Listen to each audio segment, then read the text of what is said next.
Greetings, invaders. My name is Scott. This is Book Invasion. I'm driving again, and I thought I would hop on and give a little retrospective, because today, or whenever you see this, I'm not sure when, I've been on Booktube for 1 year now. So I want to talk about some things I've learned along the way, the ups and downs, navigating things, and stuff like that. So by the time I post this as well, I hope that I would be at the 600 subscriber mark, which I think is really awesome. Thank you, everybody. Thanks for watching. Thanks for subscribing. And I'm sure when I post this, 3 or 4 people of you will drop off, and I will be sad.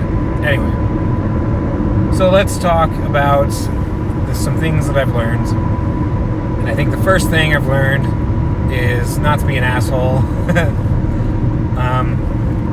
I was very naive when I came into the community, and I hadn't explored the community a lot, and it's my own fault for just kind of jumping in and immediately stating kind of my frustrations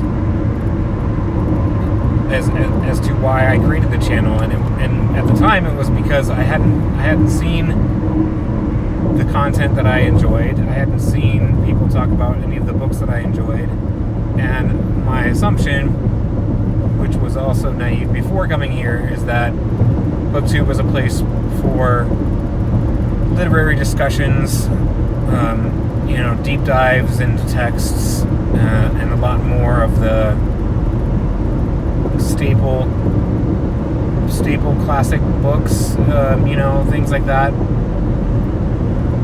So when I came in, I was just kind of like, what is this place? Like, this isn't what I expected it to be, and I was frustrated, and that was just stupid of me, and yeah. So I've learned that there is a place for everybody here, and your little niche audience of what you're wanting to do may be large, it may be small, but you have to dig a little bit deep to find something if you're doing something more out of the ordinary. But once you see a few people, the other lesson I've learned is to engage and comment on videos that you enjoy, comment on videos that you just have some input on, and that kind of makes the creator aware of your existence, and then from there those people comment on your videos more frequently. We have discussions, and then those discussions can turn over to Twitter, and you can have more of a real time back and forth instead of commenting and waiting and commenting. And you can kind of build up an audience or a selection, a group of people who can be like your loyal viewers and loyal fans that way.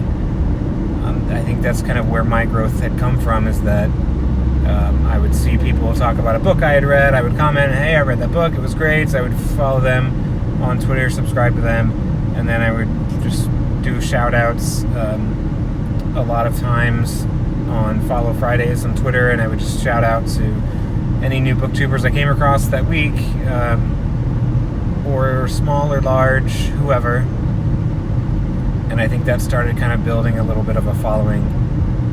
Another thing I kind of learned is that you can make it by doing, one video a week, which for me is difficult at times. Like, I'm busy and I don't have time. So, in total, over the course of this whole year, maybe I'll put an infographic or a chart somewhere.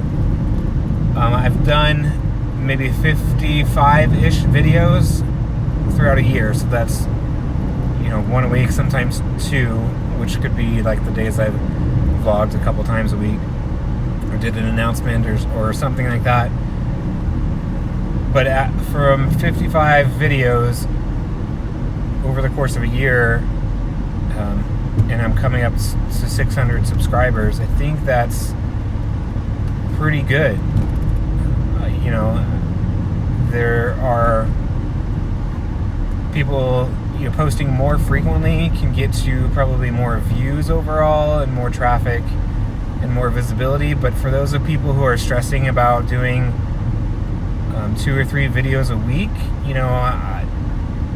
this may be an example to say that you may not need to do that as often. I don't know, maybe it's just an anomaly, but I've seen a lot of people strive, I'm going to do 3 videos a week and I'm going to see a lot of growth, and maybe that happens for them. I really don't know. I don't know what that could have done for me potentially if I've posted more frequently. But I think knowing that I've gotten this far by doing kind of as little as I have, but with the only available time that I have, I mean, it's reassuring to me that there is either people enjoy the content or people just subscribe and just never watch anything. And so so interaction is key. Don't be an a-hole. Don't stress about posting so many videos. The other thing I've learned is not to gauge your own success by your numbers, and not to compare yourself to others. There have been even in this last year, there have been so many people who've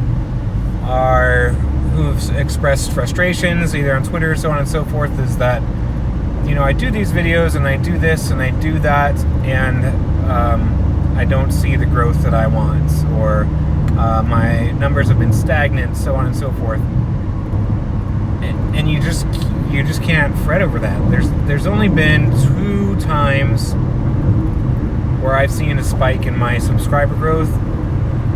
One was when I think I had asked when I was close to the 400 subscriber milestone, and I had tweeted out, hey, I'm close to 400, I need just a few more people, and then out of that I had gotten, 12 or so, and that put me over. And the other time that I saw a spike was in the Book Junkie trials, where Rachel Marie was doing the scavenger hunt, and my channel was one of the clues. Out of that little shout out alone, I think I gained about 30 or 35 subscribers, but I think 5 have dropped off or so since then. And so I saw a big spike in that, and that may be just people not knowing that they didn't have to subscribe to me to get the clue that they were looking for. And I feel like people are just like, okay, I'll go over here and I'll subscribe. But you didn't really need to do what you needed to do. But I appreciate it. Thank you, Rachel. So those were the rest of the time we were just, 1 here, 2 there. None of my videos have had resulted in a jump in subscribers. In views, yes, but those views haven't translated to subscribers. Because the other thing I've learned is that you can make your channel however you want to make it and still be successful. Like, I've done the majority of my entire content based off of reviews, and maybe I had another chart, maybe I'll throw it up here, whatever, of the pie graph of my content. So you see, like, the majority of it is reviews, and I have another section for tags. I have done 2 haul videos, which is just part 1 and part 2 of the same haul. Let me get out of here. I have not done any TBRs. I have not done any wrap-ups. And so, curating a channel based off of book reviews, as much as people say book reviews don't get all the views, I probably don't have as many views as other people, but when you build your foundation based off of that, the first 5 videos that I did before I even did my newbie tag were book reviews, because that's the kind of stuff that I wanted to see. And I've continued on that trend, and that's, I think, what people kind of expect from me is reviews.